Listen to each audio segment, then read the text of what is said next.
അഹാനയിൽ നിന്നും നേരിട്ടുകൊണ്ടിരിക്കുന്ന മോശം അനുഭവത്തെക്കുറിച്ച് അമ്മൂമ്മ കഴിഞ്ഞ ദിവസം തുറന്നു പറഞ്ഞിരുന്നു. തന്വിയായിരുന്നു ബ്ലോഗിലൂടെയായി അമ്മൂമ്മയോട് കാര്യങ്ങളെക്കുറിച്ച് ചോദിച്ചത്. നാട്ടിലെത്തിയതിൻ്റെ കാരണമായി അമ്മൂമ്മയുടെ നിർബന്ധമാണെന്ന് തന്വി പറഞ്ഞിരുന്നു.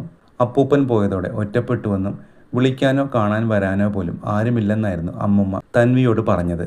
സിന്ധു കൃഷ്ണയും മക്കളും അമ്മൂമ്മയെ തിരിഞ്ഞു നോക്കാത്തതിനെക്കുറിച്ചായിരുന്നു പിന്നീട് നടന്ന ചർച്ചകൾ. അപ്പൂപ്പൻ്റെ കാര്യങ്ങളെല്ലാം ചെയ്ത ഇവർ എന്താണ് അമ്മൂമ്മയെ അവഗണിക്കുന്നതെന്നായിരുന്നു എല്ലാവരും ചോദിച്ചത്. സിന്ധു അമ്മയെയും മക്കളെയും ടാർഗറ്റ് ചെയ്തതല്ല ഞാൻ. ഇത്തരം ചോദ്യങ്ങളും വിമർശനങ്ങളും നേരത്തെ നടക്കുന്നുണ്ടായിരുന്നുവെന്ന് തന്വി പറഞ്ഞിരുന്നു. തന്വിക്കെതിരെയും അമ്മൂമ്മയ്ക്കെതിരെയും രൂക്ഷമായ വിമർശനങ്ങളായിരുന്നു അഹാന ഉന്നയിച്ചത്. അമ്മൂമ്മ വല്ലാത്തൊരു സ്ത്രീയാണെന്നും അവരെ ആർക്കും സഹിക്കാൻ കഴിയില്ലെന്നും അഹാന പറഞ്ഞിരുന്നു. അപ്പൂപ്പൻ മരിച്ചപ്പോൾ വീട് ക്ലീനാക്കാൻ പോലും അവർ സമ്മതിച്ചില്ലെന്നും അഹാന ആരോപിച്ചിരുന്നു.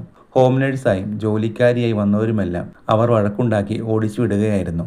ആരുമായും അഡ്ജസ്റ്റ് ചെയ്യുന്ന പ്രകൃതമല്ല അവരുടേത്. ഇഷാനിയുടെ പിറന്നാളിൻ്റെ തലേന്നാണ് താൻ അവരുമായി ബന്ധം ഉപേക്ഷിച്ചതെന്നും അഹാന പറഞ്ഞിരുന്നു. പറയാൻ പാടില്ലാത്ത കാര്യങ്ങളാണ് അവർ തന്നോട് പറഞ്ഞതെന്നായിരുന്നു അഹാന പറഞ്ഞത്. ആദ്യം തെറി വിളിച്ചത് അമ്മുവാണ്. എന്നെ എടിയെന്നും വസന്തയെന്നുമൊക്കെയാണ് അമ്മു വിളിക്കുന്നത്. മറ്റുള്ള കൊച്ചുമക്കളൊന്നും പ്രശ്നക്കാരല്ല. ഇവിടേക്ക് ഹോം നേഴ്സിനെ വിടുമ്പോൾ തന്നെ മാനസിക പ്രശ്നമുള്ള ഒരാൾ അവിടെയുണ്ടെന്നും വഴക്കിന് വന്നാൽ വിട്ടുകൊടുക്കരുതെന്നും അഹാന പറഞ്ഞു വിടാറുണ്ട്. അപ്പൂപ്പന് കഴിക്കാൻ ഫ്രൂട്ട്സൊക്കെ കൊടുത്തു വിടുമ്പോൾ അമ്മുമ്മയ്ക്ക് കൊടുക്കരുതെന്ന് ഹോം നേഴ്സിനോട് പറഞ്ഞു വിടാറുണ്ട്. അപ്പൂപ്പൻ എന്തിനാണ് അവർക്ക് പൈസ കൊടുക്കുന്നത്? വീട് എന്തിനാണ് അവരുടെ പേരിൽ എഴുതി വെച്ചത് എന്നൊക്കെ ചോദിച്ചിരുന്നു. ഞങ്ങൾ ഭാര്യയും ഭർത്താവും തമ്മിലുള്ള പ്രശ്നങ്ങളിൽ അവൾ എന്തിനാണ് ഇടപെട്ടിരുന്നത്? അദ്ദേഹത്തിന് എന്നെ പറ്റില്ലായിരുന്നുവെങ്കിൽ ഡിവോഴ്സ് ചെയ്തേനെയല്ലോ. മരിക്കുന്നതുവരെ എന്നെ നന്നായി തന്നെയാണ് നോക്കിയത്.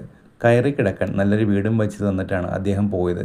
ഇത്രയും വഞ്ചികയായൊരു സ്ത്രീയെ കണ്ടില്ലെന്നായിരുന്നു മകളെക്കുറിച്ച് അദ്ദേഹം പറഞ്ഞത്. ആ സ്ത്രീക്ക് വല്ലതും സംഭവിച്ചിരുന്നെങ്കിൽ ഡാഡിയെ വീട്ടിലേക്ക് കൊണ്ടുവരാമായിരുന്നു എന്ന് അവരൊക്കെ പറഞ്ഞിരുന്നു. പ്രായം പോലും പരിഗണിക്കാതെയാണ് അമ്മയും മകളും ഇങ്ങനെയൊക്കെ പെരുമാറിയത്. തന്വി ഒഴികെ മറ്റാരും തന്നെ നോക്കാനായില്ലെന്നും അമ്മുമ്മ പറഞ്ഞിരുന്നു. അമ്മുമ്മയുടെ വൃത്തിഭ്രാന്തിനെ കളിയാക്കുന്ന അഹാനയുടെ വീഡിയോ വീണ്ടും വൈറലായിരിക്കുകയാണ്. അമ്മയ്ക്ക് വൃത്തിഭ്രാന്ത് കൊടുത്ത ഭ്രാന്തിയാണിത്. പുറത്തു പോയി വന്നാൽ കാൽ കഴുകി അകത്ത് കയറാൻ സമ്മതിക്കാറുള്ളൂ എന്നും പറഞ്ഞ് അമ്മയും മകളും അമ്മൂമ്മയെ കളിയാക്കുകയായിരുന്നു. അവർ പറഞ്ഞതിലെന്താണ് തെറ്റ്? പുറത്തു പോയി വന്നാൽ കയ്യും കാലും മുഖവും കഴുകുന്നത് നല്ലതാണ്. അമ്മൂമ്മയുടെ OCDയെക്കുറിച്ച് വ്യക്തമായി അറിയാമായിരുന്നു. എന്നിട്ടാണ് പ്രായം പോലും പരിഗണിക്കാതെ തെറി വിളിച്ചത്. മകളുടെ ചെയ്തികളെല്ലാം അമ്മയും ന്യായീകരിച്ചു. അമ്മയെങ്കിലും പറഞ്ഞ് തിരുത്തേണ്ടതായിരുന്നു തുടങ്ങിയ പ്രതികരണങ്ങളായിരുന്നു വീഡിയോയുടെ താഴെ വന്നത്.